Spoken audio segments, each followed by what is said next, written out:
ಹೌದು, ಹೀಗೆ ಪ್ರತಿನಿತ್ಯ ತಮ್ಮ ಹಳ್ಳಿಯ ವಾತಾವರಣ ಹಾಳಾಗುತ್ತಿರುವ ಬಗ್ಗೆ ಧಾರವಾಡ ಜಿಲ್ಲೆಯ ಕಲಘಟಕಿ ತಾಲೂಕಿನ ಎಮ್ಮೆಟ್ಟಿ ಗ್ರಾಮದ ಜನರು ರೊಚ್ಚಿಗೆದ್ದಿದ್ದಾರೆ. ಇಲ್ಲಿ ದಿನವೆಲ್ಲ ಕಲ್ಲು ಗಣಿಗಾರಿಕೆಯನ್ನ ನಡೆಸುವ ಲಾರಿಗಳನ್ನ ನಿಲ್ಲಿಸಿ ತಮ್ಮ ಆಕ್ರೋಶವನ್ನ ಹೊರಹಾಕ್ತಾ ಇದ್ದಾರೆ. ಕಳೆದ 15 ವರ್ಷಗಳಿಂದ ಕಲ್ಲು ಗಣಿಗಾರಿಕೆಯಿಂದ ಕಂಗಾಲಾಗಿ ಹೋಗಿದ್ರು. ದಿನನಿತ್ಯ ಮಕ್ಕಳು ಶಾಲೆಯಲ್ಲಿ ಪಾಠ ಕಲಿಯಲು ಆಗಲ್ಲ, ಇನ್ನು ರಸ್ತೆಯಲ್ಲಿ ಸರಿಯಾಗಿ ನಡೆಯಲು ಕೂಡ ಆಗಲ್ಲ. ಹೀಗಾಗಿ ಹಳ್ಳಿಯಲ್ಲಿ ಜೀವನ ಮಾಡೋದಾದ್ರೂ ಹೇಗೆ ಎಂದು ತಮ್ಮ ಆಕ್ರೋಶವನ್ನ ಹೊರಹಾಕಿದ್ರು. ಬರ್ಬೇಕಂತಂದ್ರು ತಹಸೀಲ್ದಾರ್ ಬಂದು ನಮ್ಗೆ ಹಿಡಿತಾನ. ಹೌದ್ರಾ, ಈಗ ಇಷ್ಟೆಲ್ಲ ಸಾಗಾಣಿಕೆ ಮಾಡ್ತಾರಂತಂದ್ರು ಯಾವ ಮಕ್ಕಳು ಬರೋಂಗಿಲ್ಲ, ಯಾರು ಬರೋದಿಲ್ಲ. ಬಂದ್ರ ಈಗ ನಾವು ತಹಸೀಲ್ದಾರ್ಗೆ ಫೋನ್ ಹಚ್ಚಿದ್ರೆ ನೀವ ಬಗೆಹರಿಸ್ಕೋರಿ, ನೀವು ಬಗೆಹರಿಸ್ಕೋರಿ, ಇನ್ನೊಮ್ಮೆ ಏನಾರ ಹಿಂಗಾರು ಬರ್ತಾನೆ ಅಂತ ಹೇಳಿದ್ರು ಅವ್ರು. ಆದ್ ನಮಗ್ ಬೇಡ, ಇವತ್ತು ನಾವು ತೆರಬಿಸಿ ನಮ್ ದನಕರ ಅಡ್ಡಾಡಕ ರೋಡ್ನ್ಯಾಗ ಅಡ್ಡಾಡಂಗಿಲ್ಲ, ದೊಡ್ಡ ದನಗೂ ಅಡ್ಡಾಡಕಂತ ಅಪ್ಪೂಟ ಆಗಂಗಿಲ್ಲ.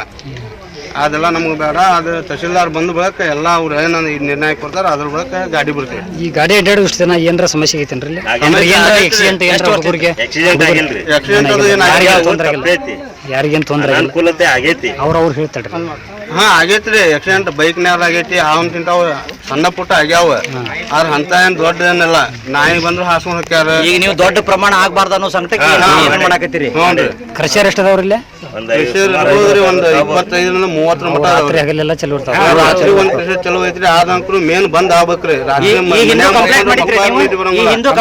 ಇನ್ನು ಇಲ್ಲಿ ಪ್ರತಿನಿತ್ಯ ಸಾವಿರಾರು ಲಾರಿಗಳು ಅಡ್ಡಾಡುವುದರಿಂದ ತುಂಬಾ ತೊಂದರೆ ಆಗ್ತಾ ಇದ್ದು, ಹೊಲದಲ್ಲಿ ಬೆಳೆದ ಬೆಳೆಗಳ ಮೇಲೆ ಧೂಳು ಕೂರುವುದರಿಂದ ಬೆಳೆಗಳ ನಾಶ ಆಗ್ತಾ ಇದೆ.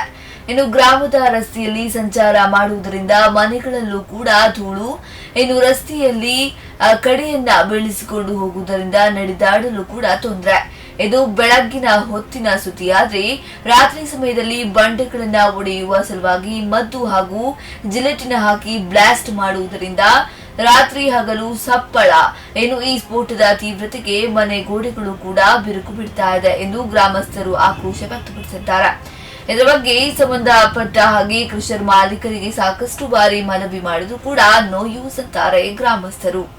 ಕಲಘಟಕಿ ತಾಲೂಕು ಎಮ್ಮೆಟ್ಟಿ ಗ್ರಾಮದ ಎರಡನೇ ಹಿರೇಮಠದ ಇಲ್ಲೇ ಎಮ್ಮೆಟ್ಟಿ ಗ್ರಾಮದಾಗ ಸೇಫರ್ ಜೂನ್ ಅಂತೇಳಿ ಮಾಡ್ಯಾರ. ಇಲ್ಲೇ ಸುಮಾರು ಒಂದು 20-25 ವರ್ಷ ಆಯ್ತು ಇಲ್ಲಿಗೆ ಮಾಡಂತ. ಇದರಿಂದ ದಿವಸ ಏನಿಲ್ಲ ಅಂದ್ರೂ ಒಂದು 50ರಿಂದ 70 ಗಾಡಿ ಅಡ್ಡಾಡ್ತಾವ ಪ್ರತಿದಿನ. ಅವೆಲ್ಲ ರೋಡಾಗೆ ಅಡ್ಡಾಡ್ತಾವ.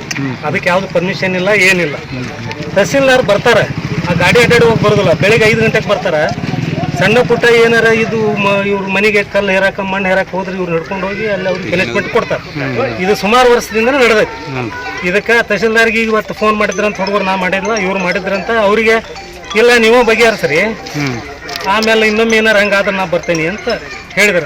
ಈಗ ಅವ್ರು ಮಾಡ್ಕೊಂಡ್ರಲ್ಲ, ಅಧಿಕಾರಿ ಅವ್ರ ಅಧಿಕೃತ ಮಾಡ್ಕೊಂಡ್ರಿ. ಅಧಿಕೃತ ಐತೋ ಇಲ್ಲೋ ಅದನ್ನ ಯಾರಿಗೆ ತೋರಿಸೋದಿಲ್ಲ, ಅವ್ರು ಯಾರಿಗೆ ಹೇಳೋದಿಲ್ಲ. ಅದನ್ನ ಅಲ್ಲೇ ಒಳಗೆ ಮಾಡ್ತಾರ. ಅವ್ರು ಅದೇನ್ ಮಾಡ್ತಾರೋ ಗೊತ್ತಿಲ್ಲ. ಎಲ್ಲಿ ಯಾರ್ದು ಬೋರ್ಡ್ ಹಾಕಿ ಅದನ್ನ ಏನು ಕೆಲಸ ಮಾಡಿಲ್ಲ ಅವ್ರು.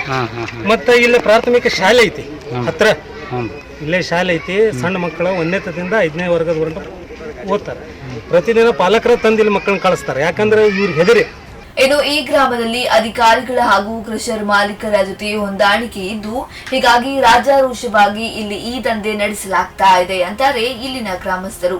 ಇನ್ನು ನಾವು ಮನೆ ಕಟ್ಟಲು ಇಲ್ಲಿನ ಮಣ್ಣು ಹಾಗೂ ಕಲ್ಲನ್ನ ಬಳಕೆ ಮಾಡಿಕೊಳ್ಳಲು ಹೋದ್ರೆ ತಹಶೀಲ್ದಾರ ಬಂದು ಗಾಡಿಯನ್ನ ಸೀಸ್ ಮಾಡ್ತಾರೆ. ಆದ್ರೆ ಇಲ್ಲಿ ರಾಜಾರೋಷವಾಗಿ ಸಾವಿರಾರು ಲಾರಿಗಳು ಓವರ್ಲೋಡ್ ಮಾಡಿಕೊಂಡು ಕಣ್ಣ ಮುಂದೆ ಹೋದ್ರೂ ಕೂಡ ಇವುಗಳ ಮೇಲೆ ಅಧಿಕಾರಿಗಳು ಕ್ರಮ ತೆಗೆದುಕೊಳ್ಳುವುದಿಲ್ಲ. ಜೊತೆಗೆ ನಾವು ಸಾಕಷ್ಟು ಬಾರಿ ಮನವಿಯನ್ನ ಮಾಡಿಕೊಂಡರೂ ಕೂಡ ಯಾವುದೇ ಪ್ರಯೋಜನವಾಗಿಲ್ಲ ಅಂತಾರೆ. ಇಲ್ಲೇ ಬಹಳ ತೊಂದರೆ ಐತಿ. ಶಾಲಿ ಮಕ್ಕಳ ಶಾಲಿ ಕಲಿತಾವ. ಈ ಒಂದು 10-15 ವರ್ಷ ಆತ ಈಗ ಗಾಡಿ ಇದು ಕೃಷಿರಿಂದ ರಿಕ್ಕಿ ಹೊಲ ಹಾಕ್ಬಾರ್ದು. ನಾವು ಹಿರಿಯರು ಕೂಡಿ ಎಲ್ಲ ಅವರು ರಿಕ್ಕಿ ಹೊಲ ಬಿಡುವಲ್ರ. ಕೃಷಿಯರ ರಾತ್ರಿ ಚಾಲು ಮಾಡ್ತಾರೆ, ಊರ ನಿದ್ದೆ ಆಗೋಲ್ಲ. ಭಾಳ ತೊಂದರೆ ಐತಿ ಪಬ್ಲಿಕ್ ಜನಕ್ಕೆ. ಈ ಗಾಡಿನೂ ಬಂದ್ ಮಾಡ್ಬೇಕು. ಕೃಷಿಯರು ರಾತ್ರಿ ಚಲೋ ಇರಬಾರ್ದು, ರಿಕ್ಕಿ ಹೊಲ ಹಾಕ್ಬಾರ್ದು. ಊರು ಚಚ್ತಾ ಇರ್ಬೇಕು. ಮನವಿ ಮಾಡ್ತಾನೆ. ಎಷ್ಟು ಗಾಡಿ ಓಡಾಡ್ತಾವ್ರಿ ದಿವಸ 1000 ಗಾಡಿ ಅಡ್ಡಾಡ್ತಾವ್ರಿ. ರೋಡ್ ಮೇಲೆ ಗಾಡಿ ಸಿಕ್ಕಾಪಟ್ಟಿ ಹರುತ್ತಾರ್ರಿ. ದನಕರ ನಡೆಯಂಗಿಲ್ಲ, ಮನುಷ್ಯರು ನಡೆಯಂಗಿಲ್ಲ. ಆ ಪರಿಸ್ಥಿತಿ ನಮ್ಮ ಊರಾಗೈತಿ. ಇದನ್ನ ಮುಂದೆ ಗಮನಕ್ಕೆ ನೀವು ಎಲ್ಲ ಕಡೆ ತಿಳಿಸ್ಬೇಕು. ಏನು ಸಮಸ್ಯೆ ಏನಾಗೈತ್ರಿ ಮೇನ್ ಸಮಸ್ಯೆ ಇದು ನಮಗೆ ಇದು ತೊಂದರೆ ಆಗ್ಬಾರ್ದ್ರಿ. ಮನೆಗೆ ಬ್ಲಾಸ್ಟಿಂಗ್ ಮಾಡ್ತಾರೆ, ಅದು ಕ್ರಾಕ್ ಹೊಡೆಯತ್ತಾವ, ಗುಡಿ ಗುಂಡಾರ ಕರ್ಕ ಹೊಡೆಯತ್ತಾವ, ದನ ಕರ ಅಡ್ಡಾಡಕ್ ಬರುದಿಲ್ಲ. ಶಾಲೆ ಕನ್ನಡ ಶಾಲೆ ಐತಿ, ಆ ಮಕ್ಕಳಿಗೆ ಅಭ್ಯಾಸ ಹಾಳಾಗತೈತಿ, ಭಾಳ ತೊಂದರೆ ಆಗೈತಿ. ಮಕ್ಕಳು ಎಲ್ಲಿ ಹೆಂಗೆ ಕಲಿಬೇಕು, ಭಾಳ ಸಮಸ್ಯೆ ಆಗೈತ್ರಿ ನಮಗೆ. ಶಾಲೆ ಮಕ್ಕಳ ಶಾಲೆ ಎಲ್ಲ ಹಿಂಗೆ ಎಲ್ಲ ರೋಡ್ ಸೈಡ್ ಆಗಿಬಿಟ್ಟೈತ್ರಿ. ಮನುಷ್ಯರು ಅಡ್ಡಾಡುವಾಗ ಗಾಡಿ ಪಸಂದ ಅಡ್ಡಾಡ್ತಾವ್ರಿ, ಮಕ್ಕಳು ಹೆಂಗ್ ಹೋಗ್ಬೇಕು, ಶಾಲೆಗೆ ಹೆಂಗ್ ಬರ್ಬೇಕು. ಗಾಡಿ ಒಟ್ಟಿನಲ್ಲಿ ಈ ಒಂದು ಕಲ್ಲು ಗಣಿಗಾರಿಕೆ ಜೊತೆ ಇಲ್ಲಿನ ತಾಲೂಕು ಆಡಳಿತ ಕೈ ಜೋಡಿಸಿರುವುದಂತೂ ಸುಳ್ಳಲ್ಲ. ಇನ್ನು ಇದಕ್ಕೆ ಸಂಬಂಧಿಸಿದಂತೆ ಜಿಲ್ಲಾಡಳಿತ ಎಚ್ಚೆತ್ತುಕೊಂಡು ತಪ್ಪಿತಸ್ಥರ ಮೇಲೆ ಸೂಕ್ತ ಕ್ರಮವನ್ನ ಕೈಗೊಳ್ಳಬೇಕಾಗಿದೆ. ವಿನಾಯಕ ಟಿ, ಸ್ಪಂದನ ನ್ಯೂಸ್, ಹುಬ್ಬಳ್ಳಿ.